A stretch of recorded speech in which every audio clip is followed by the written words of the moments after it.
უყურებთ დილის ლაივს ჩემთან და ხატიასთან ერთად და არაჩვეულებრივი სტუმარი ყავს, რომელსაც ჩემი ხატია წარადგენს. სტუმარი ძალიან საინტერესო თემით ვსაუბრობთ ღია კარის დღეზე, რომელიც კლინიკა ჯეჯიაში პაციენტებისთვის მოეწყობა, ეგრეთ წოდებული ინფოტური. რას გულისხმობს ინფორმაციული ტური, რას გაიგებენ პაციენტები და რატომ არის მნიშვნელოვანი ამ ტიპის აქტივობა? ამ ყველაფერზე რა თქმა უნდა ჩვენი ნინო მუსერიძე ისაუბრებს. ნინო, დილამშვიდობით. კიდევ ერთი სიახლე ამ მიმართულებაში, რომელიც დაენერგეთ, იმიტომ რომ ინფოტური ვიცი ტურიზმში და ის სამედიცინო მიმართულებით ნამდვილად პირველად გავიგე. ზოგადად ძალიან ხშირად არის კონფერენცია და ჩვენ ექიმებს ვიმაღლებთ კვალიფიკაციას და ეს ძალიან მნიშვნელოვანია, მაგრამ არასდროს არ ვფიქრობთ იმაზე, რა იცის პაციენტმა იმ სფეროსთან დაკავშირებით, რასაც თვითონ ხანდახან საჭიროებს და ირჩევს. და ძალიან რთულია, იცით, იმ სფეროზე საუბარი, შეკითხვის დასმაც კი. ხშირად არ იცის პაციენტმა რა შეკითხვა უნდა დაუსვას ექიმს. სამწუხაროდ ჩვენი პაციენტი კიდევ უფრო გაცილებით არ კითხულობს, ესე რომ ვთქვათ, ხო, უფრო ექიმს კი არა, მეზობელს შეეკითხება, მეტ ინფორმაციას იგებს გოგოებისგან, მეგობრებისგან, ვიდრე შევიდეს მაგალითად და გააკეთოს ინფორმაციასთან დაკავშირებით, აი რა კვლევა სჭირდება და ეს ნახოს დავუშვათ ინტერნეტში მოიძიოს ინფორმაცია. ძალიან რთულია ვისაუბროთ, როგორი უნდა იყოს ექიმი, ყველა მიცის. სხვა შორის ერთ-ერთმა პაციენტმა თქვა ეს და არავინ არ იცის როგორი უნდა იყოს პაციენტი. მე ძალიან მიყვარს, როცა პაციენტი არის განათლებული, ანუ როცა სწორ შეკითხვას სვავს, როდესაც ამოწმებს იმას, რა სჭირდება მას და ეს ძალიან მნიშვნელოვანია, იცით რატომ? იმიტომ რომ ჩვენ ექიმებსაც გვინდა გავიზარდოთ უფრო, როდესაც უფრო განათლებული მომხმარებელი ყავს, ანუ პაციენტი. იქიდან გამომდინარე, რომ შეკითხვა, რომელსაც სვავს პაციენტი, ხშირად არ აღიქმება ხოლმე სწორად. ან რაში აინტერესებს პაციენტს? აი, იცით, საიდან დაგვებადა ეს იდეა? სოციალურ ქსელში ძალიან აქტიური ვარ და ყოველთვის ვასახობ პაციენტების შეკითხვებს. თუმცა ვფიქრობ, რომ ეს შეკითხვა მას ექიმთან უნდა დაესვა და მას უნდა ეპასუხა. და რეალურად არის პრობლემა იმაში, რომ არ ვიცი, ვერ ეკითხებიან, არ ვიცი, ყველა პაციენტი რო შემოდის, სულ საათზე იყურება და ეშინია, რომ უნდა გავიდეს. დრო არ წაართვას ეგ. არადა, ექიმის ყველაზე მნიშვნელოვანი დრო არის ის, რომ გააგებინოს პაციენტს რა სჭირდება, ხო? სხვანაირად ვერც ერთ სფეროში, ვერც ერთ პაციენტს ვერაფერს ვერ გაუკეთებ. და მინდა გითხრათ, რომ ერთი ის არის, რომ ის მოარჩინო და მიიღო შედეგი და მეორე არის რომ მან იცოდეს რომ შენაც შედეგი გინდა დადო. ეს ძალიან მნიშვნელოვანია და კი. და თავარი არის ის რომ იცოდეს პრობლემა რა აქვს მას. ანუ როდესაც ჩვენ საუბრობთ ექიმები იმ ტერმინოლოგიით, რა ტერმინოლოგიითაც საუბრობთ, ხშირად არ ესმის პაციენტს. ასევე სხვა პროფესიებსაც იგივეს ვიტყვი, რომ შეიძლება შეხვიდე, ძალიან გაინტერესებდეს რაიმე ტექნოლოგიურ წინსვლაზე საკითხი და ნუ ისე აგიხსნა, რომ ვერაფერი ვერ გაიგო. ეს არ ნიშნავს, რომ ჩვენ არ გვაქვს ეს განათლება, მაგრამ უნდა აგვიხსნან, ხო, რეალურად და ნახეთ ინვიტრო განაყოფიერება, როცა საუბრობთ, თქვენთვისაც კი არის საინტერესო. პაციენტის ინფორმირებულობა ხომ ექიმზეა დამოკიდებული, ანუ ექიმმა უნდა მიაწოდოს. მიუხედავად ამისა, ის ამას ვერ ხედავს. და ჩვენ ანუ რაზე საუბრობ არ ესმის. იმიტომ რომ ჩვენ ვსაუბრობთ ემბრიონზე, ხო, რომელიც ვითარდება, რომელიც ანუ აი რატო არ განვითარდა? როგორ შეიძლება ერთი და იგივე სამყაროში, ხო? ანუ წარმოიდგინეთ ემბრიოლოგიური ლაბორატორია, ეს არის სამყარო, სადაც მათი შვილები განვითარებას განიცდიან, შემდგომ ისინი მიდიან მეხუთე დღემდე დავუშვათ და ბრუნდებიან დედის ორგანიზმში. ამ სფეროს, ანუ აი ამ პირობებს რეალურად, რომელიც საერთოდ არ იცის კვერცხუჯრედ, მაგრამ სხვაგან გადის, უქმნით ჩვენ ხელოვნურად, ხო? ეს არის მხოლოდ ხელოვნური განაყოფიერება. დანარჩენი ხელოვნური არაფერი არ არის. არც მათი კვერცხუჯრედია ხელოვნური, არც სპერმატოზოიდია, არც ის ბიოლოგიური მასალა, რომელიც ჩვენ ხელში ხვდება.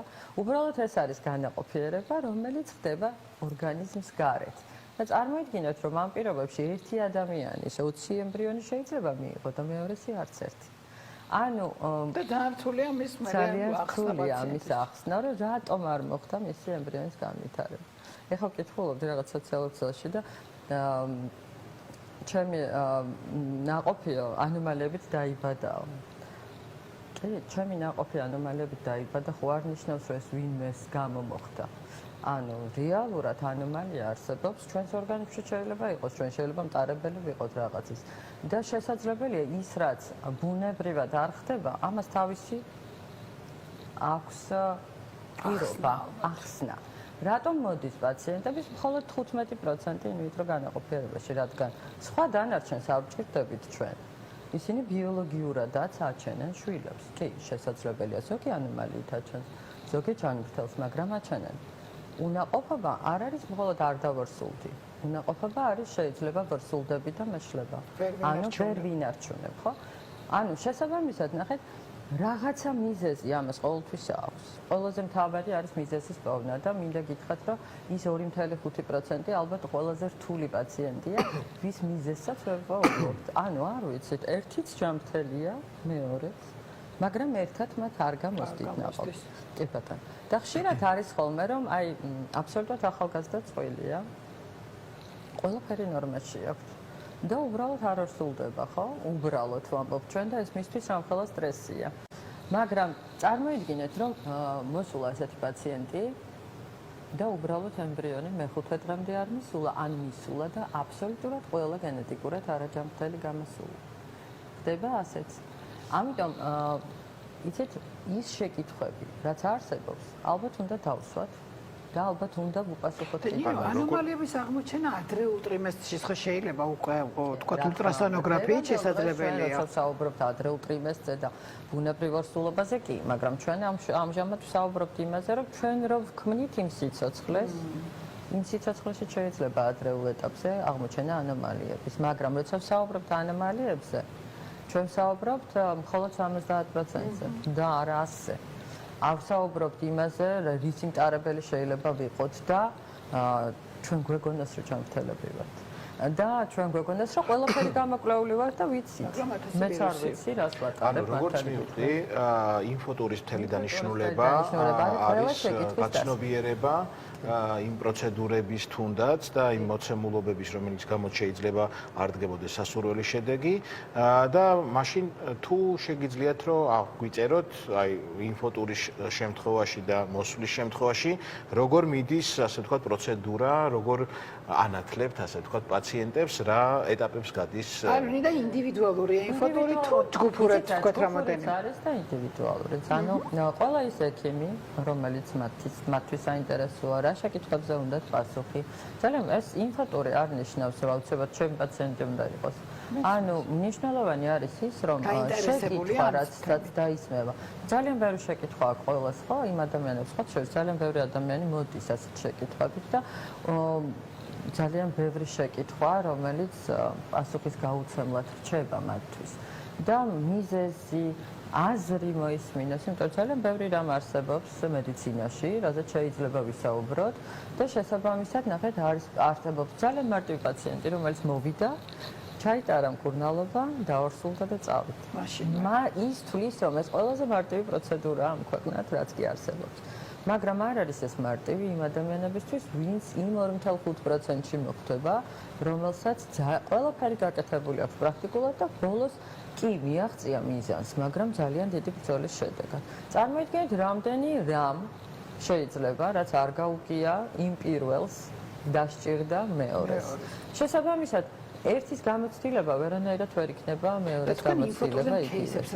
რა თქმა უნდა, აბსოლუტურად кейსებს ყველა შეკითხვას, რომელიც აქვს პასუხი, ასევე ლაბორატორიის დათვალიერება შიგნიდან როგორ ხდება, რა არის განაყოფიერება, თავის თვალით ნახავენ რა არის, ანუ არ შედის შიგნით, მაგრამ ამის გადაღების საშუალება გვაქვს, ჩვენება, როგორც ვასწავლით სტუდენტებს, როგორც ვასწავლით ემბრიოლოგებს, როგორც ვასწავლით რეპროდუქტოლოგებს, იმიტომ რომ მნიშვნელოვანია, იცით, როცა იცი რაზე მიდიხარ, ისთვის იბრძვი, ძალიან მარტივია ხოლმე ეს გაიგო. იმიტომ რომ შენ იცი, მიაღწევ თუ არა შედეგს. ანუ არას პასუხი ძალიან მარტივია. არ ვიცის თქმაც მარტივია, თუმცა არ ვიცის ძალიან ბევრი არ ამბობს. მე მithქვამს არ ვიცი, მართლა არ ვიცი, ზოგიერთ შემთხვევაში რატომ არ ხდება და ალბათ მედიცინა არ იქნებოდა მედიცინა და მეცნიერება არ იქნებოდა ჩვენ 100%-ით რამე ვიცოდეთ. ნინო, აი წყვილები ძირითადად რეკომენდაციას როგორ აძლევთ, რომ უნდა მოვიდეს ინფოტურში მხოლოდ დედა, მომავალი თუ სასურველია რომ წყვილში მოვიდნენ, ანუ მეუღლესთან ერთად რომ ორივე ინფორმირებული იყოს. ზოგადად ჩემთვის ხანდახან აქტიურია ქალბატონი და ხანდახან აქტიურია მამაკაცი. არიან ხშირად ერთად ორივე ძალიან კარგად ინფორმირებულები არიან.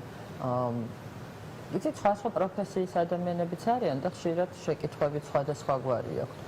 რეალობა აღქმა ყველაფრის, აბსოლუტურად ინდივიდუალური გვაქვს ყველას.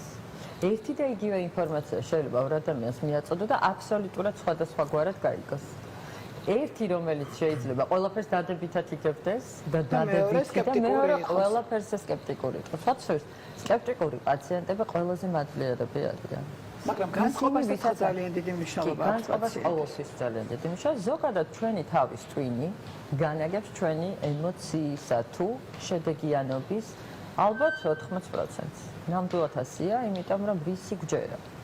ეს არის მთავარი და სად შეიძლება მივიდეთ ამით. რეალურად ძალიან ბევრი ადამიანი, რომელსაც მართლა პრობლემა საერთოდ შეიძლება არ ქონდეს, უბრალოდ ფსიქოლოგიურადაც კი, ანუ აი ძალიან ბევრს უთქვამს, რომ დავიბადე, მაშინაც კი ვფიქრობდი, შვილოსნობა როგორი მექნება. ანუ აი პატარაობიდან რაღაც ქონდა ეს, რომ აი როგორი იქნება ჩემი რეზერვი, არიან ესეთი ადამიანები, რომლებიც თავიდანვე ფიქრობდნენ, ხომ არ იქნება ჩემთან პრობლემა. ყოველთვის არის ის პრობლემა. ოპტიმიზმს ძალიან დიდი მნიშვნელობა. ძალიან დიდი მნიშვნელობა და კი ფობია არსებობს, ანუ ფობიები გვაქვს ძალიან ბევრი ჩვენ. არის ონკოფობია ძალიან ხშირად ადამიანები, მე მყავს ესეთი პაციენტები, ვისაც სულ ეშინა და კიბოსი. კიბოს განვითარების, ანუ სულ რაღაცას იკვლევდა და სულ ეგონა რა აუცილებლად ონკოლოგია ექნება და არ შეიძლება ამას ეკითხოს წინასწარ. ხო, ძალიან რთულია ესე ცხოვრება. კიდე საინტერესებს, აი როგორ თქვა ინფოტურით, ხა ძალიან ბევრი მაყურებელი გვიყურებს და დაინტერესებულია. აი რა ეტაპები უნდა გაიაროს, როგორ უნდა დაგიკავშირდეთ, ჩაეწეროს თუ როგორ ხდება კვირაში რამდენჯერ? ის არის აუცილებლად ყოველთვის კვირა დღე. შესაბამისად რომ ეცალოს პაციენტსაც და გვეცალოს ჩვენს. გქონდეს დრო ისე რომ არ დავნიშნოთ ეს დრო და შესაბამისად არ უთხრათ რომ ეხლა თქვენი დრო ამოიწურა და სასწრაფოდ ძალიან კარგია, იმიტომ რომ ფსიქოლოგიც ჩართულია აქ. ჩართულია აბსოლუტურად ყველა ექიმი, მთელი გუნდი. შესაბამისად მათ აქვს შეკითხვები, ერთმანეთთან ხშირად აქვს შეკითხვები, სხვა შორისაც ხვდებით ხოლმე და ძალიან კარგია, იმიტომ რომ ერთი თავის გამოცდილებას გიზიარებს, შემდგომ იცით რა არის, როდესაც მე როგორც არაპროფესიონალი მაგალითად ვაზიარებ ჩემ გამოცდილებას, შეიძლება არასწორად თქვა რაღაცა ტერმინი, არასწორად გავიგო ის რაც ექიმმა მითხრა და შემდგომ ეს გადავცე არასწორად. იცით, ინფორმაცია, ერთი და იგივე ინფორმაცია შეიძლება დაიკარგოს ძალიან ხშირად. თქვენც რომ მითხრათ რაღაც და მე გადავცე სხვა, შეიძლება ერთი სიტყვის გამოტოვებით რაღაცა შეიცვალო. ამიტომ მაქსიმალურად ვცდილობ, რომ ერთხელ ნანახის ჯობია. შესაბამისად იცოდნენ მათ რა პრობლემა აქვს. ძალიან ბევრი წერილი მომდის, ყოველთვის პასუხობ, არ აქვს მნიშვნელობა ის ჩემი პაციენტია თუ არ არის ჩემი პაციენტი. მაქსიმალურად ვცდილობ, რომ ინფორმაციაზე ყოველთვის ვუპასუხო, იმიტომ რომ ნახეთ, როდესაც ჩვენ ექიმები ვპასუხობთ, ეს მნიშვნელოვანია. პირველი რომ მათთვის არის მნიშვნელოვანი, რომ მათ გაიგონ სწორი პასუხი. მეორე რომ ისეთი ინფორმაცია არ აითვისონ, რაც ასათვისებელი არ არის, იმიტომ რომ ძალიან ხშირად ვეუბნებით პაციენტს, ნუ კითხულობ სამეცნიერო ლიტერატურას, რატო იცით კი? იცით რა? თქვენ შეიძლებათ არასწორი ინტერპრეტაცია გაუკეთოთ ამა თუ იმ ინფორმაციას, ამიტომ ძალიან რთულია, ყოველთვის უნდა მოგაწოდოს ექიმმა და შენთან მიმართებაში განიხილოს ეს ინდივიდუალურად, ეს ყველაზე მნიშვნელოვანია. დაახლოებით რამდენი ხანი დაეთმობა ერთი პაციენტის ინფორმირებას, თქვა კვირაობით? აი როგორ ფიქრობთ, რომ დაახლოებით რა? ზოგადად ახლა რამდენჯერაც ვიყავით, 2-3 საათი ეს მინიმალური დრო არის, რაც დაუშვათ გრძელდება ხოლმე, იმიტომ რომ ძალიან ბევრი შეკითხვა გროვდება. შესაბამისად, კარგია, როდესაც ეს შეკითხვები არსებობს. ჩვენ როცა ვატარებთ ლექციას, დაუშვათ კვალიფიკაციის ამაღლების კურსს, კონფერენციას, ესეც ძალიან მნიშვნელოვანია, როდესაც ერთმანეთს ვუზიარებთ ხოლმე ჩვენს ინფორმაციას. აი ამჟამადაც ახლა სომხეთში გვაქვს კონფერენცია და ქართველი ექიმებისთვის გავაკეთეთ ისე, რომ რეგისტრაცია იქაც უფასო ყოფილიყო. იმიტომ რომ მნიშვნელოვანია სხვადასხვა ქვეყნის გამოცდილების გაზიარება. და შესაბამისად, როცა ექიმები ვუზიარებთ ერთმანეთს, ხომ პაციენტთან გაზიარება კიდევ უფრო რთულია, იცით რატომ? ენა აბსოლუტურად სხვა. ანუ სხვა ენაზე საუბრობ, ჩვენ ექიმები ერთ ენაზე ვსაუბრობთ. ხშირად გვესმის ერთმანეთის. პაციენტი სხვადასხვა პროფესიის არის, სხვადასხვა აღქმის არის, სხვადასხვა სოციალური ფენის არის. შესაბამისად, მას სხვადასხვა შეკითხვა აქვს. ანუ ისეთი შეკითხვა, რომელიც შეიძლება შენთვის აბსოლუტური ნორმა იყოს, ანუ ეს უნდა იცოდეს ყველამ, თქვენ ესე თვლით. მაგრამ აღმოჩნდება, რომ ეს მან არ იცის და ეს მისთვის ახსნის საჭიროებს.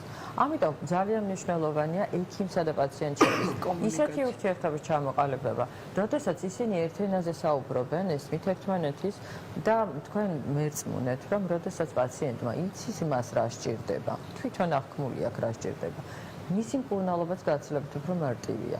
იმიტომ რომ ეს არის სფერო, სადაც რეალურად თუ შენ ბავშვი არ გააჩინე, ვერაფერს ვერ ხედავ. და ძალიან რთულია, ხო? ადამიანებს რისის წამთ ზოგადად, რასაც ხედავენ. შეეხები, დაინახა. შენ ამას ვერ ეხები. ანუ ნახეთ, თქვენ როცა დავუშვათ რაღაც დაავადება გაქვთ, განვიკურნე, აღარ მაქვს და კარგად ვარ, ხო? ეს არის ჩემი გამოჯამრთელება. ანუ რა დავინახე, მე ვერაფერი ვერ დავინახე, მკურნალობა ჩამიტარდა, აღარ მტკივა. და იმისთვის რომ დაინახონ და შედეგი ნახონ, უნდა მოგზაურობდნენ პირველ რიგში თქვენთან. წარმოიდგინეთ, ანუ რა არის. ამიტომ ძალიან რთულია. ამიტომ რეალურად არის ის, რომ იცოდე რა გჭირდება, იყო ერთად ექიმთან, ამისთვის იბრძვი და მე ვფიქრობ, რომ ყოველთვის გაიმარჯვებ, როდესაც ბრძოლაში ერთად ხართ. გამარჯვების სტიმულით და გამარჯვების იმედით. შენ ცალკე ხარ და ის ცალკეა. აუცილებლად. ძალიან დიდი მადლობა. ძალიან საინტერესო და წარმატებებს გისურვებთ. საინტერესო წამოწყებაა ჩემო ბაჩო ასე რომ შეგიძლიათ. და იმ ადამიანებს, რომლებსაც ბევრი კითხვა და კითხვის ნიშანი აქვს, ბევრი კითხვა დაუგროვდათ, ამასთან დაკავშირებით ძალიან კარგ საშუალებას აძლევს GGRC ამ კითხვებზე პასუხის გასაცემად. წარმატებებს გისურვებთ მომავალ შეხვედრამდე, დაგემშვიდობებით.